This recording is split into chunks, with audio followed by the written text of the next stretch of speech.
like womb. Please get me out. In the next line, he said, Bhuliya rohile tumi avidya ramani. Soon as you came out of the mother's womb, you forgot all your promises. Promises were all gone. You promised to chant the holy name.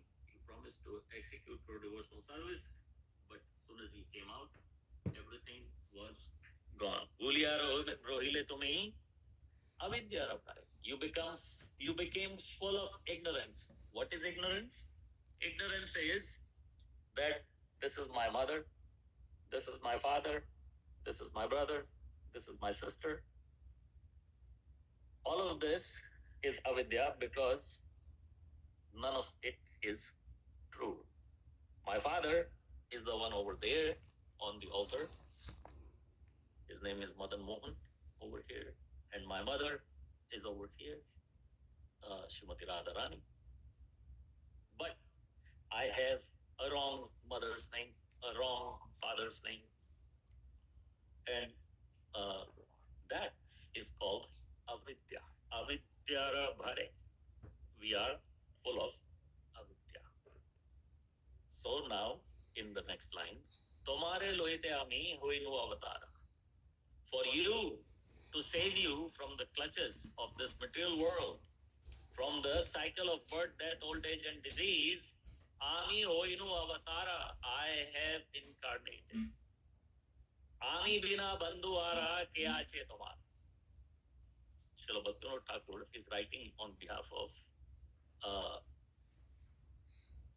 Gaurachandra or Sri Chaitanya Mahaprabhu that to save you from this material world, I have personally incarnated. And Ami Bina Bandhu Ara Kya Che Tamara, who is a better well-wisher of you, living being, than me. Me, meaning Sri Chaitanya Mahaprabhu. And in the next line, Srila Bhaktivinoda Thakur gives a remedy as to how Lord Sri Chaitanya Mahaprabhu is going to save us from the clutches of Maya, from the unending cycle of birth, death, old age, and disease. He has brought a Aushadhi, a remedy. Aushadhi is a remedy. Enechi Aushadhi Maya Nashi Baro Lagi. He brought a Aushadhi, a remedy to save us. And what is that remedy? What is that Aushadhi? That's Hari Nama Mantra Lao Tumi Magi. I am ready to give you. Please ask for it. Ask for the Harinam Mahamantra. Chalo Bhakti Bhakati Vinoda Prabhu Charane Pariya. Look at his humble mood. He is saying, Srila Bhaktivinoda Thakur, about himself, that I am falling down to your lotus feet. Say Harinama Mantra, Loi Lo Magiya. That Harinama Mantra, you please ask for from Sri Chaitanya Mahaprabhu to make your life sublime. So that was a quick explanation of the song. Now we'll go into this show. This is a show on Srila Bhaktivinoda Thakur. It is not completely complete, but we have enough for this session. And we're going to do another session, show you the rest of the show later. But we'll show you whatever part of it we can show you right now to celebrate the appearance day of Srila Bhaktivinoda Thakur. Srila Bhaktivinoda Thakur is known to be the person who re-established Krishna consciousness or the mission of Lord Chaitanya Mahaprabhu in the modern time. Srila Bhaktivinoda Thakur in the modern time was born in 1838.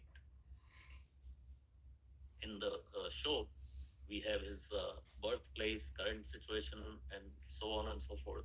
Many things are covered about the life of Srila Thakur with all the slides and pictures and all. But a little bit of reading on September 2nd, 1838. You can read this with me, it's on your screen.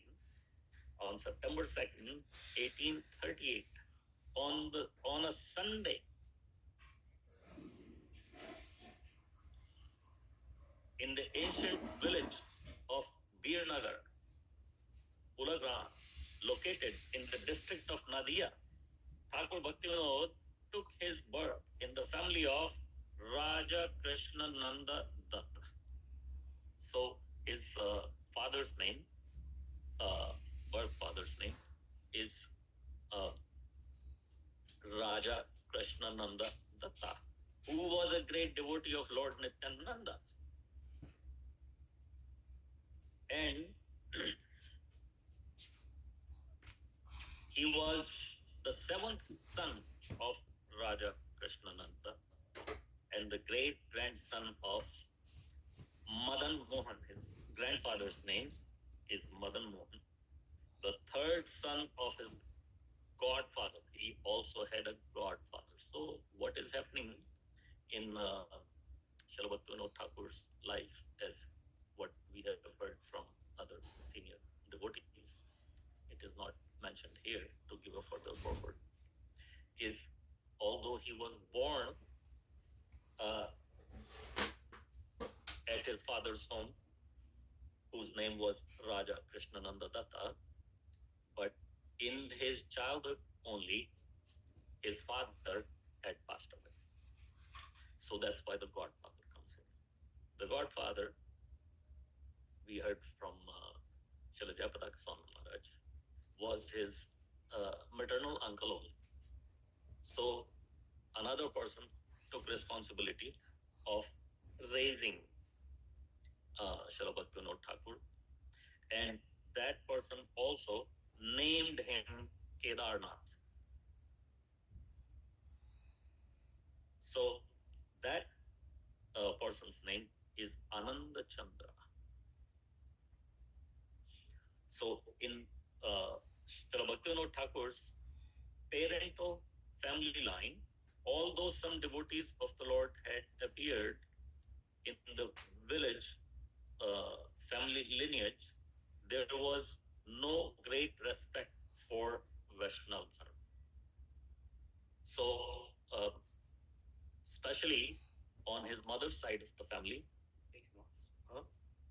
No, take his son. No, nobody gave it to me.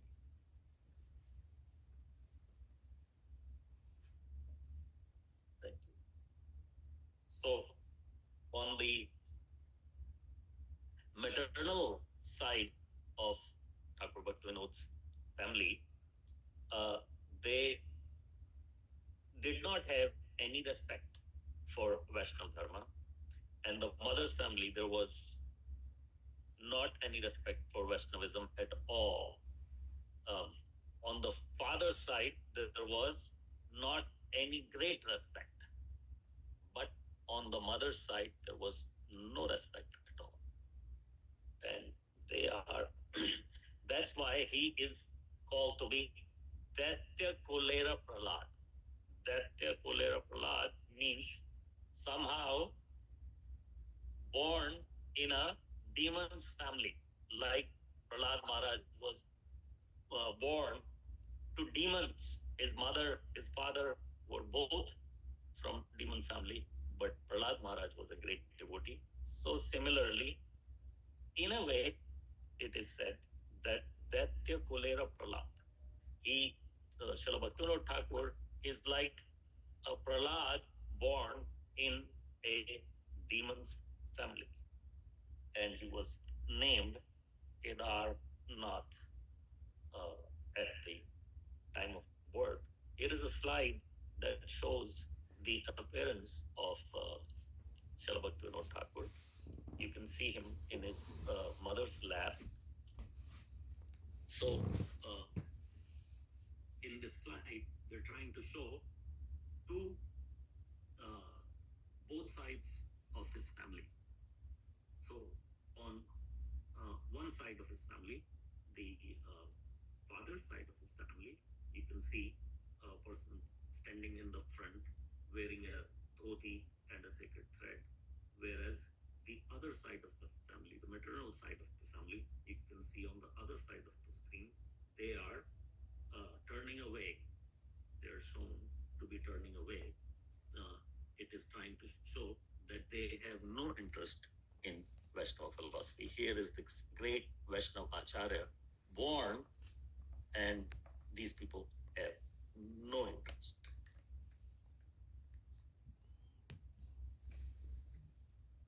This is a very beautiful quote from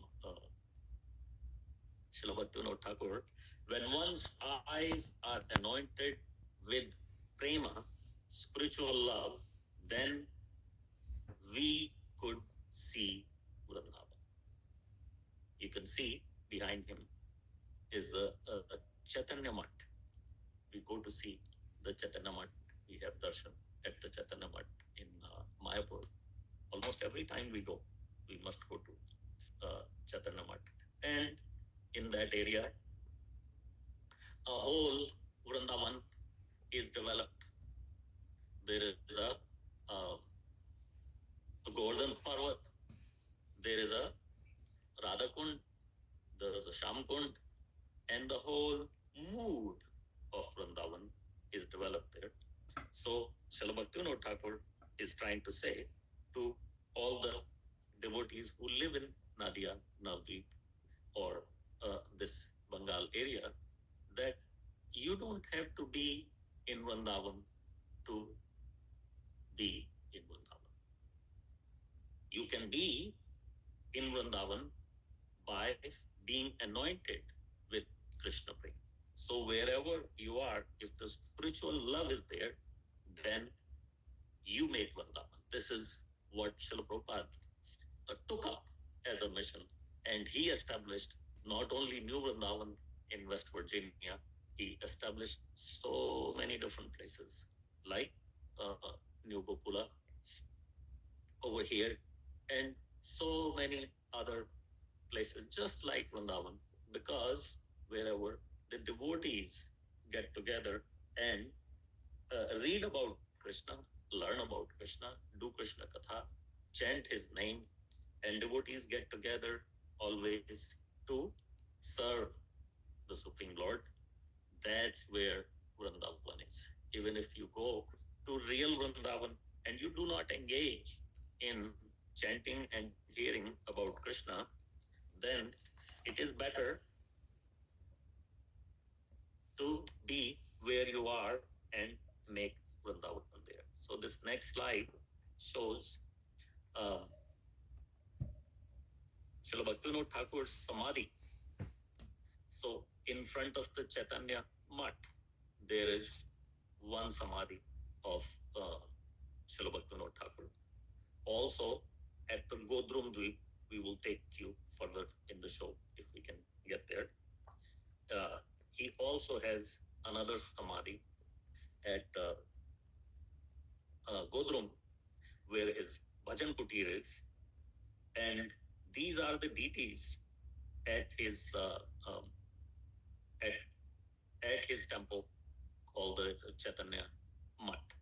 So I want to show you, especially what we were discussing last time, that these, although these two look like Gaur Nitai to us, but they are not Gaur Nitai. They are Gaur Gadadhar. And the way to tell that they are Gaur Gadadhar is they would have a different posture.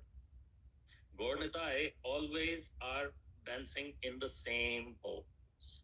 They could be dancing with one hand up and one hand down, but then both will be that way, or they will be dancing with both hands up and both will be the same. But when there is Gaur Gadadhar, their posture is not the same. As you can see, Gaur has his one hand up. It is like a blessing or abhay, but he's holding a flower in there as well. and he has the other hand down. Whereas Gadadhar has both his hands facing in the front. So he's showing himself, although Gadadhar is no less than Supreme Personality of Godhead, but he's showing himself to be the servant or subservient to uh, Gaurang Mahaprabhu. So this is going to Godrum, in the Godrum Dweep. So when we are in Vrindavan, sorry, in Mayapur, we go towards the front, there is Ganga. If we go towards the left, then there is uh, Jalango.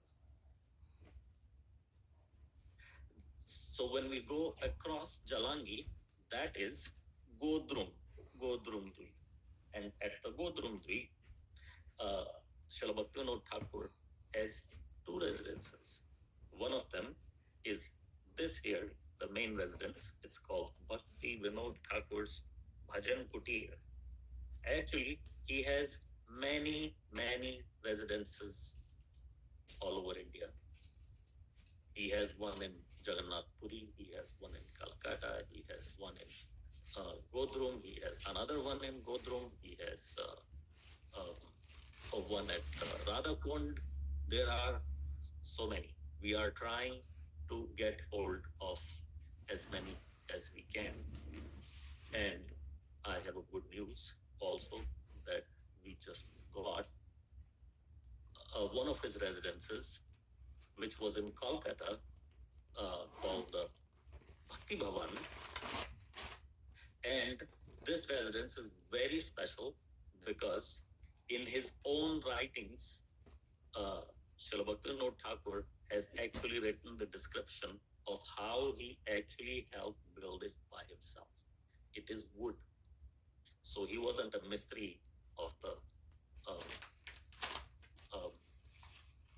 the brick and mortar, but many parts of this house, they look like wood. I'll show you the slide later. And he has done his own woodwork in his own house, in his given description in Swalikit Jivani. Swalikit Jivani is Sanskrit word. The English translation would be autobiography. So he wrote his autobiography, and it was such a miracle that he finished writing his autobiography in the year 1896, and that is the year of Srila Prabhupada's birth. So if we have his I'm going to take you to that slide. I'm jumping all over. I should stay with the slideshow. So in any case, this is his main residence. He had it built for himself as a district magistrate because he was posted at the court of Krishnanagar and he wanted to reside here. So from here, Krishnanagar is several miles away. So the British government, so that he could go from home to the court in peace, comfortably, the British government built a railroad line from this home to Krishnanagar, where he would, Sri Bhaktivinoda Thakur would sit down on a man-pulling kind of a train. It's like a railroad track, but narrow gauge, narrower than even narrow. And it was used for like a man pulling rickshaw. And the point was that his rickshaw stayed very stable because it has a track to run on. So it would avoid all the road pits and all that, all kinds of ups and downs on the road to avoid all that. So this is the place where I'm sure many of you have heard that he had his own railway track. This is the place where the railway track is. Unfortunately, Hmm? a number of years ago, the railway track was still there intact in front of this place. Yeah. But it has since been removed. You don't see the railway track. It's such a dumb thing to do. No, it's there further up. So I have seen it just last year. Most of it is still there, but you're right. It's been removed from right in front of his place. So you can't see it here. That's the point. Yeah, but if you go further down the road, We'd know that. yeah. Well, you'll naturally go further down the road if you're going to Narshingapalli. If you go to Narshingapalli or you go to Harihar Kshetra, you would naturally go that way and you'll find the track.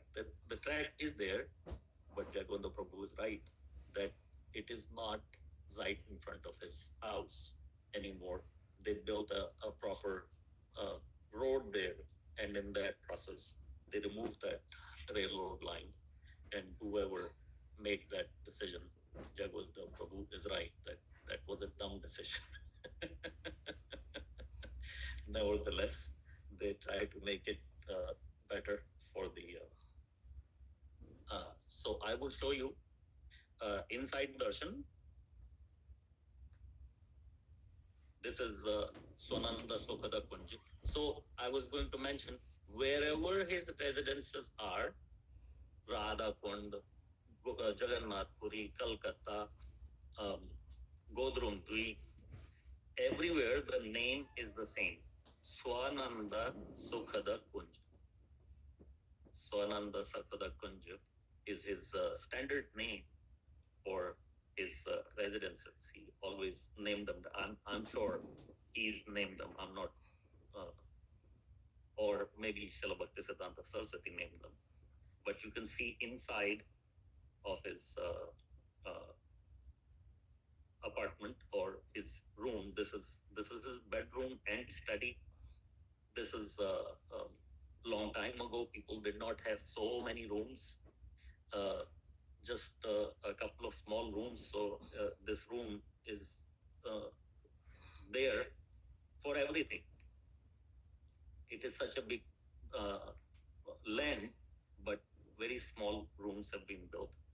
And the bed that you see in this picture is the real bed that he used. And the other thing you see here on is the table, his study table, and then you see a picture behind with the garland on, and that's a chair, that the chair he sat in. And on the side, you see that brown thing. It's actually a bookshelf, and it's a rolling bookshelf. It it's turning. It turns. So you set books in it, and if you want the book on the other side, you just turn the thing the other way and access the other books. So his bed is there. There's a fan. Oh, the fan is on this side. The fan was running on kerosene oil, not a real electricity fan.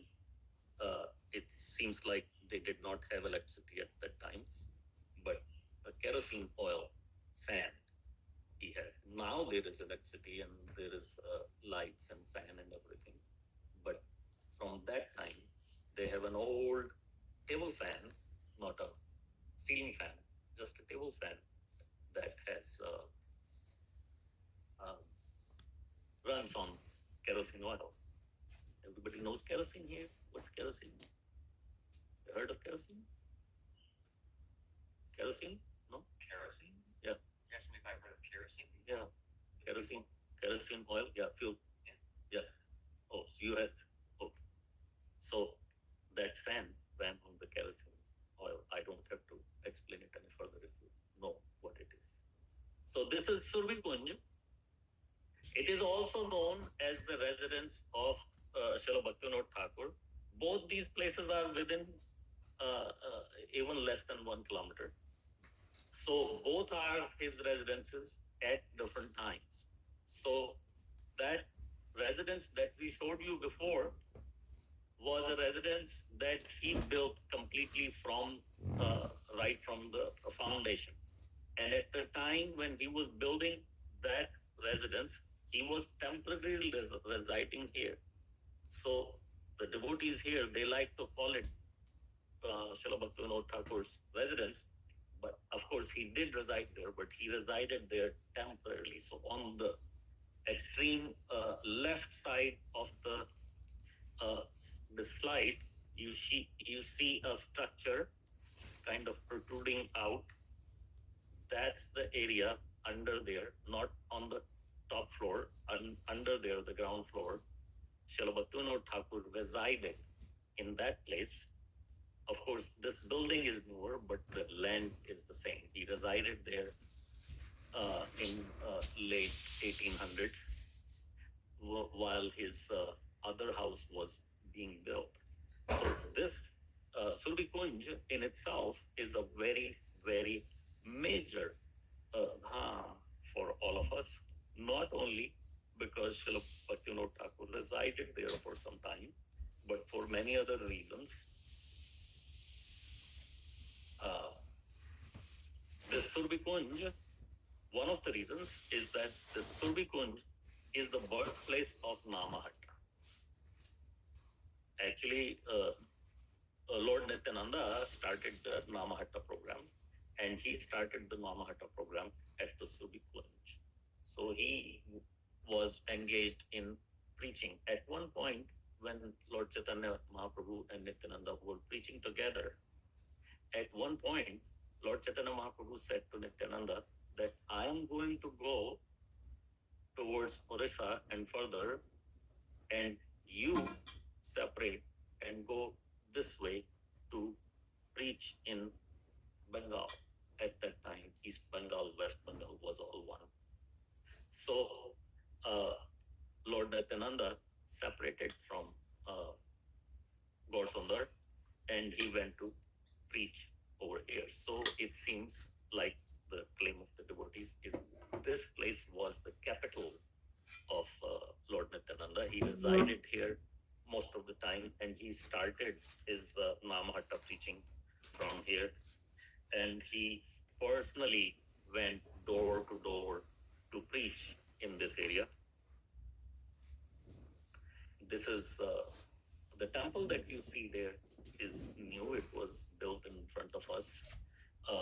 It's been building since the early 90s, and after 20, 30 years, it's all built, and it's very nice. And the museum is also very nice. Next show, I will make more elaborate to show you the rest of the museum. But in any case, in the front, you see Roop and Sanatan Goswami on the sides. Inside, there is darshan, and darshan of a Gaur Radha Krishna. Gaur Radha Krishna. As we were discussing earlier, that this Gaur Radha Krishna darshan is darshan of Gaurachandra actually, but he is revealing himself as Radha and Krishna to Srila Ramananda Roy. So the mood of this darshan is Srila Ramananda Roy is having darshan of Gauranga Mahaprabhu, but he is revealing to Ramananda Roy that Shri Krishna Chaitanya, Radha Krishna Nahi Ante. Just like we have the picture over here, painted on the wall, that similar to that Ramananda Roy is given darshan by Chaitanya Mahaprabhu as Radha and Krishna. So that is the mood that I was saying in the last class that they follow in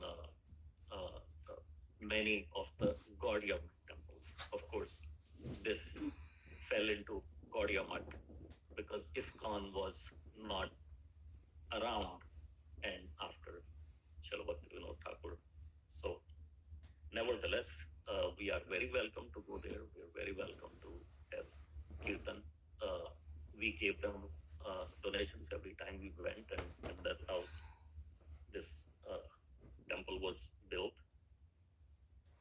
And this temple is also from ancient time, Vedic time, known for Surbi Mata praying here for the appearance of Lord Gaurahari.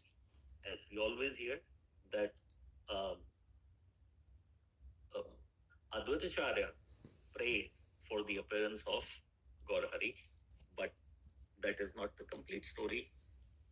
Surbi Mata also prayed for the appearance of Gaurahari, and that is the place right there in on your screen, the middle of the place. Surbi, of course, is a cow, so it's a cow shed kind of a place.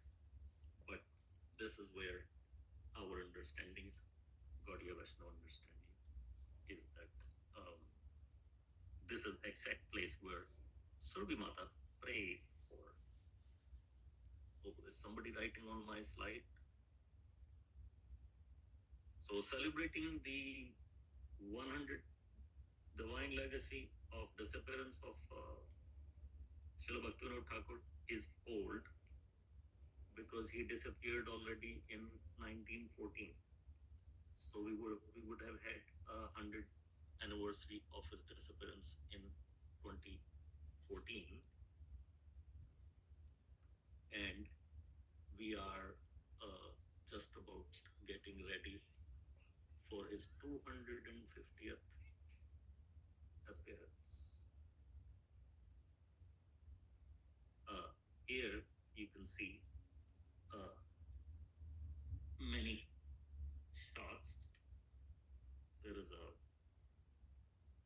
actually latest news. I don't know if you heard that two picture albums of personal of Srila Bhaktivinoda Thakur were just discovered and handed over to us, to our BRC. I will show you and tell you more about BRC. I don't know how much time I have, but I want to, if I can, if I have your blessings, I would like to continue this show and show you the rest of the slides. It's very interesting, very revealing, and when you see the slides, it's much easier to see and picture uh, the Leela and what is going on and so on. So for now, we will take any questions or comments, and if we don't have enough time right now to give the answers, maybe we can give them later, but we can take questions and comments. Don't want to delay this class. There is a second program also. So any questions or comments? Anybody from here? Anybody on the Zoom? No questions. Thank you very much. Thank you very much, Dr. Prabhu. This is something new. First time I'm hearing that the Surabhi cow. Can any elaborate on that? What, from where this cow was? Who was having this cow like that? The Surbi cows always need protection. And the Surbi cows are worried about protecting the other cows.